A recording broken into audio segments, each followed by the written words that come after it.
Hello, hello. Thank you for being with me here. I'm recording my synthesis of my revisit of book 14 in my book week series.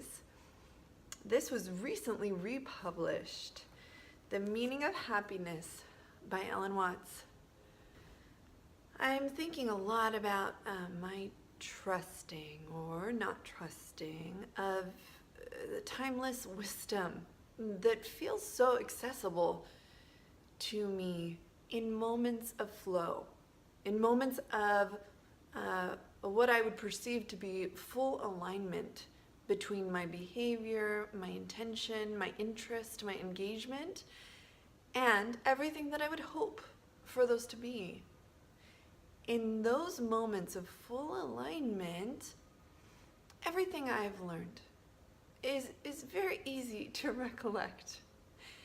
I am as interested, perhaps more interested, in the moments when it is not so clear, when there is a barrier between where my physiology is delivering me in that moment and what I've learned, everything that I've learned to access relief and equanimity. If I'm constricting to a heightened degree, I am very likely in that state having trouble connecting to much peripheral at all. I notice a heightened heart rate. I notice a clenching sensation in my breath, maybe between my eyes. That movement from constriction to trust becomes a bridge to my unwinding and inevitable expansion. That movement from constriction to trust is something that doesn't require that I understand everything in the moment. All it requires is that I remember. I remember what happened last time. I remember that it turned out to be okay. In fact, part of the texture that I've added to this memory is that it not only turned out to be okay, given all that I have collected in my understanding of this curriculum, not only did it turn out to be okay, it turned out to contribute to further expansion. It turned out to be something that I can welcome into my physiological screen of experience. What moves us from one sensation to the next in our physiological experience? What's between that movement? What words are there? What nuances are there? What assumptions might be there? In what way do they matter? What's our sincere answer to that question? In what way do they matter? What preemptive conclusions must have been subscribed to in order for them to matter? It's not always that an expansion or relief will occur when we've answered these questions. What I've often found is that the expansion and relief is found in the contemplation of them. Inevitably, even before I reach an answer, my trek is accompanied by a lightness, an exuberance, buoyancy. Because what I'm connecting to in the contemplation is interest, engagement, wonder in the human condition. I often find that that is the point in gaining insight into what my body is experiencing, what my source of energy is exuding and relating to in the constraints of my human form, I begin to understand. Even when I don't understand, even when I don't have answers, there is an essence of understanding that can be applied to anything. I'm going to loop this in to the first passage that I'll feature in today's vocal readings. I'm on page 68. There are two kinds of acceptance, one which is applied to particular things, and the other which is applied to life in general. In exactly the same way, there are the two kinds of happiness, one which is occasioned by particular things or events, and the other by the whole of life. Without further ado, I'll move on toward today's readings. Enjoy. The meaning of happiness, the quest for freedom of the spirit in modern psychology, and the wisdom of the East. Here I'm reading from the preface to the second edition. The point on which I've insisted in many different ways is, in brief, that this special and supreme order of happiness is not a result to be attained through action, but a fact to be realized through knowledge. The sphere of action is to express it, not to gain it. I'm skipping down here. To put it in another way, at each moment, we are what we experience. There's no real possibility of being other than what we are. Wisdom, therefore, consists in accepting what we are, rather than in struggling fruitlessly to be something else, as if it were possible to run away from one's own feet. Reading from the introduction. The problem before us is how to find such a center of relaxed balance and poise in man's individual life, a center whose happiness is unshaken by the world that goes on around it, which creates happiness because of itself and not because of external events. And this, in spite of the fact that it may experience those events in all their aspects and extremes, from the highest bliss to the deepest agony. And again from the introduction, in order to fulfill its function, the ego must be self-conscious, a faculty at once valuable and dangerous. For if the ego is deceived by that faculty, it falls into the vicious circle of trying to find happiness by its own power. Life and death are in conflict only in the mind, which creates a war between them out of its own desires and fears. In fact, life and death are not opposed, but complementary, being the two essential factors of a greater life that is made up of living and dying, just as melody is produced by the sounding and silencing of individual notes. Life feeds on death.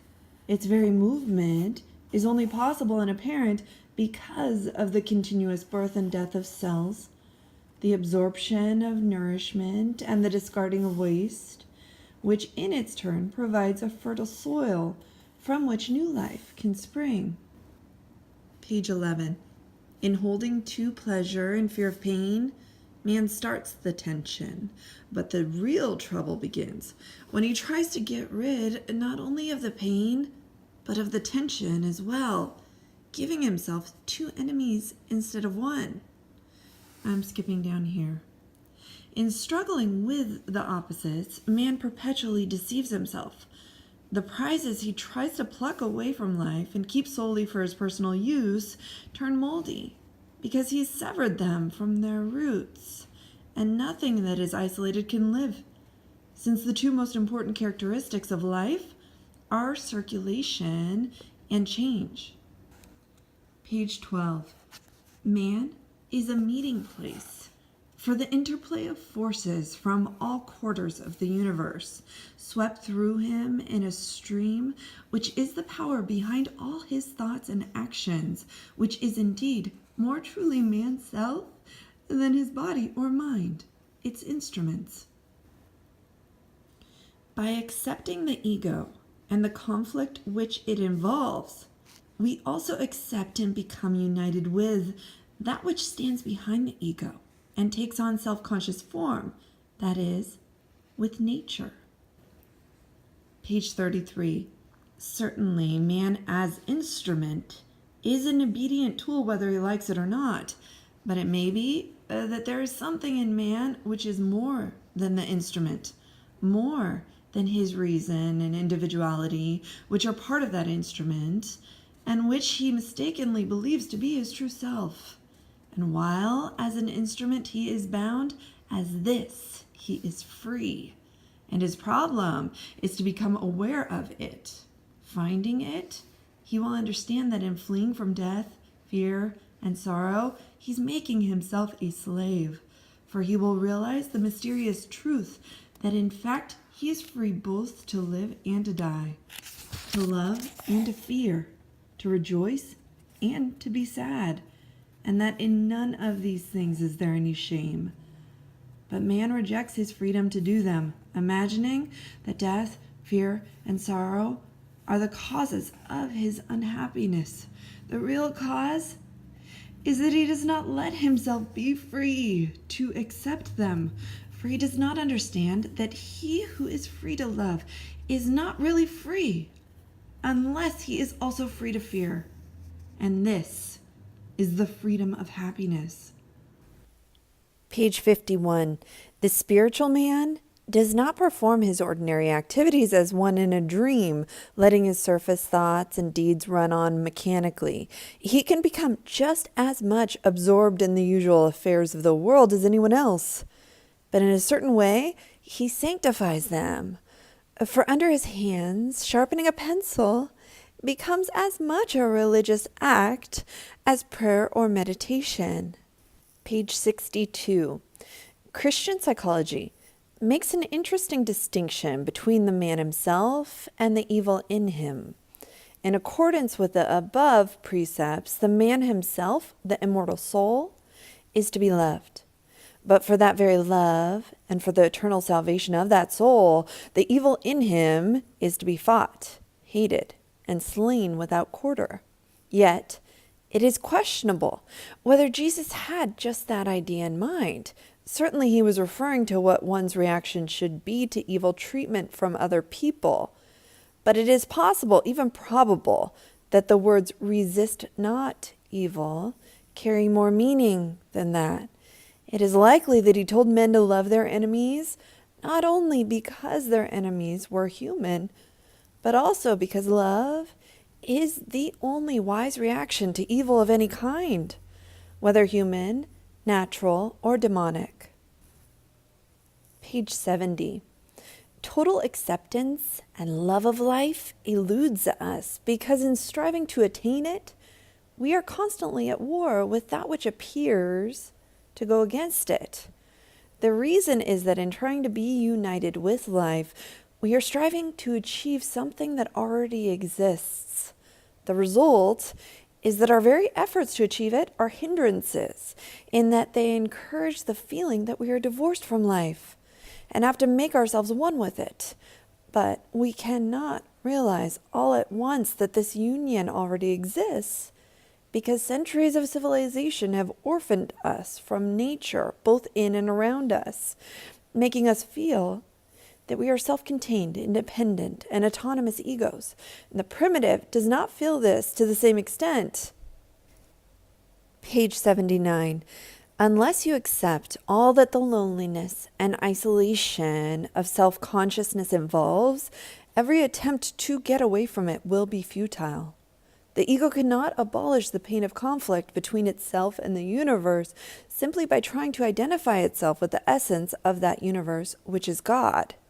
Paradoxically, it must realize its union with God by being an ego, for the very reason that that is what God himself is doing in that particular human being. Page 88. Acceptance for us is therefore to say, let it live, to the whole situation, to the ego and its desires, to life and destiny, and also to the war between them. This acceptance is made in the knowledge that the conflict and all its parties are aspects of a single living activity. which employs a seeming discord to achieve the understanding of a harmony, which in fact has never been and never can be broken. The way of acceptance and spiritual freedom is found not by going somewhere, but in going.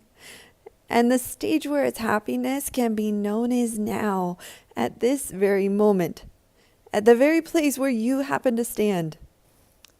Indeed, it is as if we carried inside of us an exact duplicate of the world we see around us, for the world is a mirror of the soul, and the soul a mirror of the world.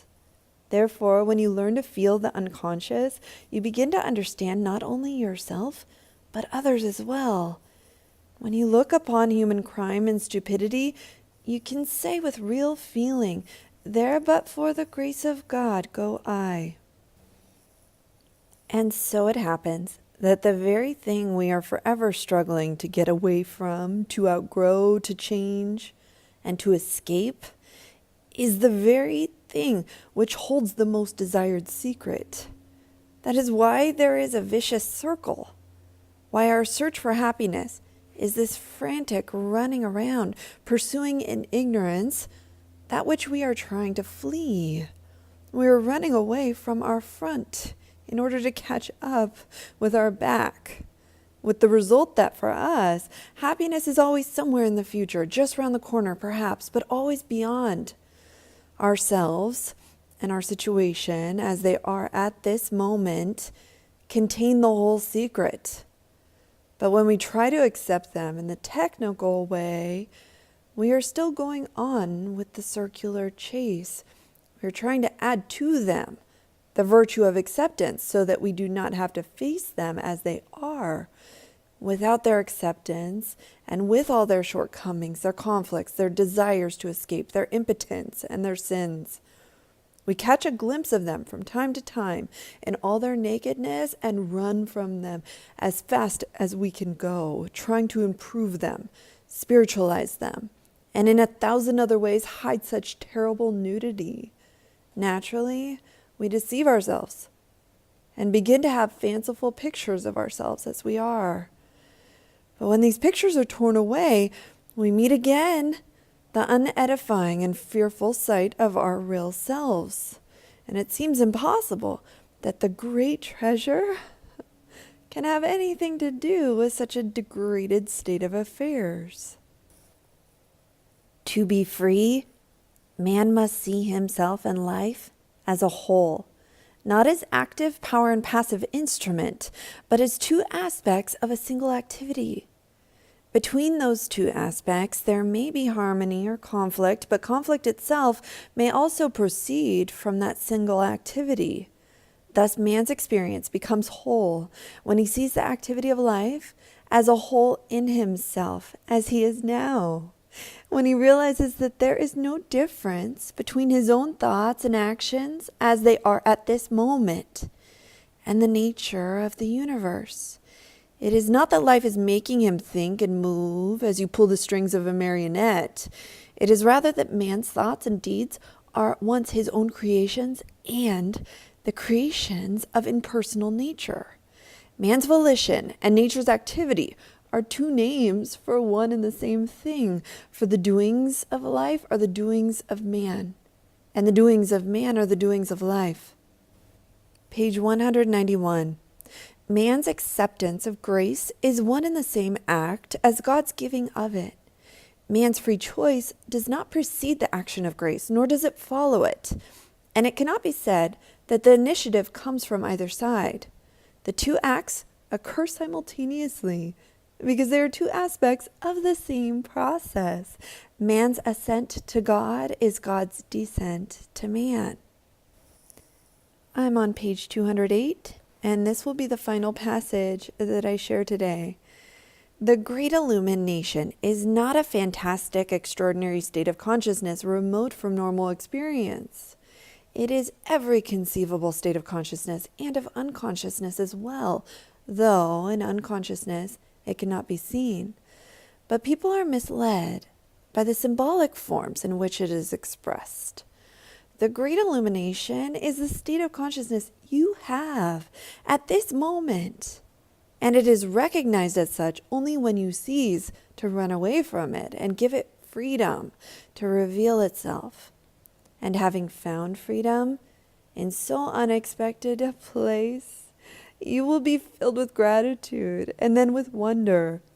For in its greatest form, wonder is reverence for all the forms of life, from the highest to the lowest. It is an appreciation of the mystery that divinity is revealed in the most commonplace of things.